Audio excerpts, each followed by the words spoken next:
تو کسی محفل نعت میں حاضری ہوئی تو آج کل یہ بھی مسئلہ ہے، میں نے ان دوستوں سے کہا کہ میں شوق سے اس لیے آؤں گا کہ یہاں ایک نعت سننے اور سنانے کا ماحول ہوگا، ورنہ محافل نعت میں جاتے ہیں تو طبیعت و چاٹ ہو جاتی ہے، نہ کسی کو پڑھنا آتا ہوتا ہے، نہ کسی کو سننا آتا ہوتا ہے، نہ فہموں کی واہ واہ انہیں حوصلہ دیتی ہے، اور وہ جو بھی اول فول بول رہے ہوتے ہیں بٹن تاں کر دیتے ٹھانگ کر دیتے، نکی جی ہاں کر دے، یہ کوئی نعت بازاری لفظ بولے جا رہے ہیں؟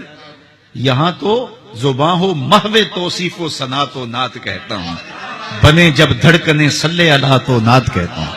یہ تو معمولی بات تو نہیں ہے۔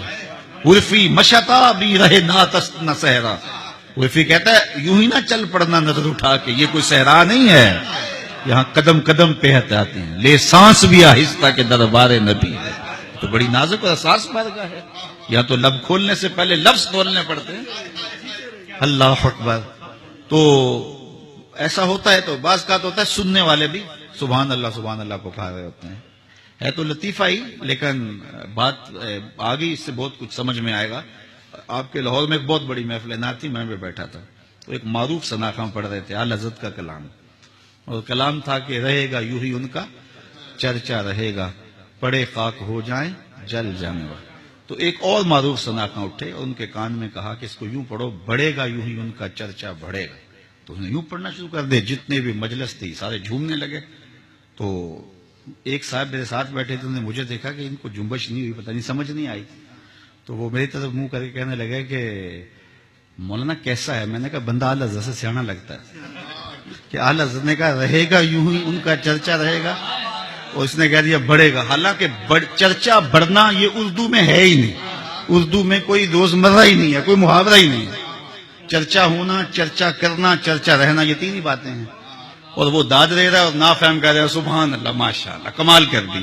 تو وہ کہنے لگا کہ جناب آپ نے غور نہیں کیا، میں کہ بندہ سیانا لگتا ہے حضرت سے، تو یہ جب نافہم ہو تو پھر بڑا مشکل ہو جاتا ہے۔ تو وہ ایسی ایک محفل نعت تھی، تو کسی نے وہ پڑھ دیا کہ وہ اپنا مقدمہ کیسے ہار سکتا ہے جس کے حضور وکیل ہوں، تو سب نے کہا سبحان اللہ۔ میں نے کہا یہاں وکیل ایڈوکیٹ کے معنی میں بن رہا ہے، کیونکہ مقدمے کی بات چلی نا، وکیل نگہبان کے معنی میں بھی آتا ہے، تو اس میں انکار نہیں ہے، اور یہ حضور کے اسماء میں سے ہے، لیکن یہاں وکیل بمعنی ایڈوکیٹ ہے، کیونکہ مقدمے کی بات چل رہی ہے، تو معنی متعین یہ ہو رہا ہے۔ تو میں نے کہا یوں نہ کہو، حضور ہمارے وکیل نہیں ہیں، حضور ہمارے شفیع ہیں۔ وکیل اور شفیع میں فرق ہوتا ہے۔ وکیل جج کو کہتا ہے صاحب میرے موکل نے یہ جرم نہیں کیا لہذا چھوڑا جائے، جرم ثابت ہو تو پھر سزا پکی ہے۔ وکیل کہتا ہے میرے موکل نے یہ جرم نہیں کیا لہذا چھوڑا جائے، شفیع کہتا ہے سب کچھ کیا ہے میرا آنا دیکھا جائے۔ حضور وکالت نہیں کریں گے، شفاعت کریں گے، حضور وکالت نہیں کریں گے۔